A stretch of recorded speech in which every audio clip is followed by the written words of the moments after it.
Révélation 7. Révélation 7, 1 à 4. Après cela, je vis 4 anges debout aux 4 coins de la terre. Ils retenaient les 4 vents de la terre, afin qu'il ne soufflât point de vent sur la terre, ni sur la mer, ni sur aucun arbre. Et je vis un autre ange, qui montait du côté du soleil levant, et qui tenait le sceau du Dieu vivant. Il cria d'une voix forte aux 4 anges, à qui il avait été donné de faire du mal à la terre et à la mer. Et il dit, ne faites point de mal à la terre, ni à la mer, ni aux arbres, jusqu'à ce que nous ayons marqué du sceau le front des serviteurs de notre Dieu. Et j'entendis le nombre de ceux qui avaient été marqués du sceau, 144 000, de hautes les tribus des fils d'Israël. Révélation 7, 5 à 8. De la tribu de Juda, 12 000 marqués du sceau, de la tribu de Ruben, 12 000, de la tribu de Gad, 12 000, de la tribu d'Azer, 12 000, de la tribu de Nephtali, 12 000, de la tribu de Manassé, 12 000, de la tribu de Siméon, 12 000, de la tribu de Lévi, 12 000, de la tribu d'Issachar, 12 000, de la tribu de Zabulon, 12 000, de la tribu de Joseph, 12 000, de la tribu de Benjamin, 12 000 marqués du sceau. Révélation 7, 9 à 12. Après cela, je regardais, et voici, il y avait une grande foule que personne ne pouvait compter, de hautes nations, de hautes tribus, de hautes peuples et de hautes langues. Ils se tenaient devant le trône et devant l'agneau, revêtus de robes blanches et des palmes dans leurs mains.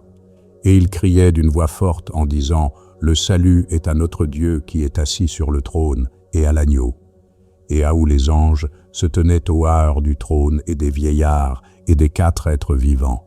Et ils se prosternèrent sur leur face devant le trône, et ils adorèrent Dieu en disant « Amen ». La louange, la gloire, la sagesse, l'action de grâce, l'honneur, la puissance et la force soient à notre Dieu au siècle des siècles. Amen. Révélation 7, 13 à 17. Et l'un des vieillards prit la parole et me dit, « Ceux qui sont revêtus de robes blanches, qui sont-ils, et d'où sont-ils venus ?» Je lui dis, « Mon Seigneur, tu le sais. » Et il me dit, « Ce sont ceux qui viennent de la grande tribulation. Ils ont lavé leurs robes, et ils les ont blanchies dans le sang de l'agneau. C'est pour cela qu'ils sont devant le trône de Dieu et le servent jour et nuit dans son temple. Celui qui est assis sur le trône dressera sa tente sur eux. Ils n'auront plus faim, ils n'auront plus soif, et le soleil ne les frappera point, ni aucune chaleur. Car l'agneau qui est au milieu du trône les paîtra et les conduira aux sources des eaux de la vie, et Dieu essuiera hautes larmes de leurs yeux. Révélation 8. Révélation 8, 1 à 2. Quand il ouvrit le 7e sceau, il y eut dans le ciel un silence d'environ une demi-heure. Et je vis les 7 anges qui se tiennent devant Dieu, et 7 trompettes leur furent données. Révélation 8, 3 à 5. Et un autre ange vint, et il se tint sur l'autel, ayant un encensoir d'or. On lui donna beaucoup de parfums, afin qu'il les offrît, avec les prières de hausse les saints, sur l'autel d'or qui est devant le trône. La fumée des parfums monta, avec les prières des saints, de la main de l'ange devant Dieu. Et l'ange prit l'encensoir, le remplit du feu de l'autel, et le jeta sur la terre. Et il y eut des voix, des ânères, des éclairs, et un tremblement de terre. Révélation 8, 6 à 7. Et les 7 anges qui avaient les 7 trompettes se préparèrent à en sonner. Le premier sonna de la trompette, et il y eut de la grêle et du feu mêlés de sang qui furent jetés sur la terre. Et le tiers de la terre fut brûlé, et le tiers des arbres fut brûlé, et haute herbe verte fut brûlée. Révélation 8, 8 à 9.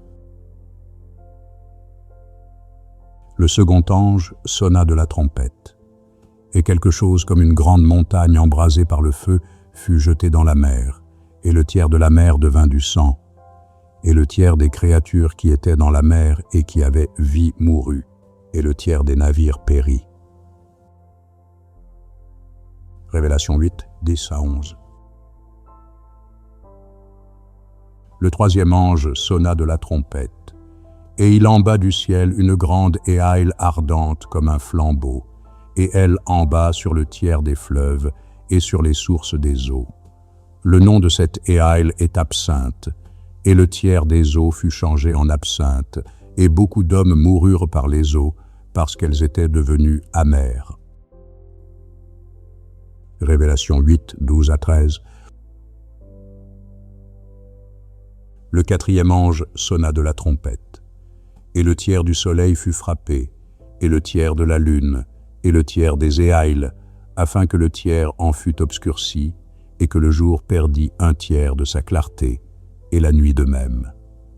Je regardais, et j'entendis un aigle qui volait au milieu du ciel, disant d'une voix forte, « Malheur, malheur, malheur aux habitants de la terre, à cause des autres sons de la trompette des trois anges qui vont sonner. » Révélation 9. Révélation 9, 1 à 4. Le cinquième ange sonna de la trompette, et je vis une éaille qui était tombée du ciel sur la terre. La clé du puits de l'abîme lui fut donnée, et elle ouvrit le puits de l'abîme. Et il monta du puits une fumée, comme la fumée d'une grande fournaise, et le soleil et l'air furent obscurcis par la fumée du puits. De la fumée sortirent des sauterelles qui se répandirent sur la terre, et il leur fut donné un pouvoir comme le pouvoir qu'ont les scorpions de la terre. Il leur fut dit de ne point faire de mal à l'herbe de la terre, ni à aucune verdure, ni à aucun arbre, mais seulement aux hommes qui n'avaient pas le sceau de Dieu sur le front. Révélation 9, 5 à 8. Il leur fut donné non de les tuer, mais de les ormenter pendant 5 mois, et le orment qu'elles causaient était comme le orment que cause le scorpion quand il pique un homme. En ces jours-là, les hommes chercheront la mort, et ils ne la trouveront pas. Ils désireront mourir, et la mort fuira loin d'eux. Ces sauterelles ressemblaient à des chevaux préparés pour le combat. Il y avait sur leur tête comme des couronnes semblables à de l'or, et leurs visages étaient comme des visages d'hommes. Elles avaient des cheveux comme des cheveux de femmes, et leurs dents étaient comme des dents de lion. Révélation 9, 9 à 11. Elles avaient des cuirasses comme des cuirasses de fer, et le bruit de leurs ailes était comme un bruit de chars à plusieurs chevaux qui courent au combat. Elles avaient des queues semblables à des scorpions et des aiguillons, et c'est dans leur queue qu'était le pouvoir de faire du mal aux hommes pendant 5 mois. Elles avaient sur elles comme roi l'ange de l'abîme, nommé en hébreu Abaddon et en grec Apollyon. Révélation 9, 12 à 15. Le premier malheur est passé. Voici, il vient encore 2 malheurs après cela. Le 6e ange sonna de la trompette, et j'entendis une voix venant des 4 cornes de l'autel d'or qui est devant Dieu, et disant au 6e ange qui avait la trompette, « Délie les 4 anges qui sont liés sur le grand fleuve d'Euphrate. » Et les 4 anges qui étaient prêts pour l'heure, le jour, le mois et l'année, furent déliés, afin qu'ils tuassent le tiers des hommes. Révélation 9, 16 à 19. Le nombre des cavaliers de l'armée était de 2 myriades de myriades. J'en entendis le nombre. Et ainsi je vis les chevaux dans la vision, et ceux qui les montaient, ayant des cuirasses couleur de feu, d'hyacinthe et de soufre. Les têtes des chevaux étaient comme des têtes de lions, et de leur bouche il sortait du feu, de la fumée et du soufre. Le tiers des hommes fut tué par ces trois fléaux, par le feu, par la fumée et par le soufre qui sortait de leur bouche. Car le pouvoir des chevaux était dans leur bouche et dans leur queue. Leurs queues étaient semblables à des serpents ayant des têtes, et c'est avec elles qu'ils faisaient du mal. Révélation 9, 20 à 21. Les autres hommes qui ne furent pas tués par ces fléaux ne se repentirent pas des œuvres de leurs mains, de manière à ne point adorer les démons et les idoles d'or, d'argent, d'airain, de pierre et de bois, qui ne peuvent ni voir, ni entendre, ni marcher.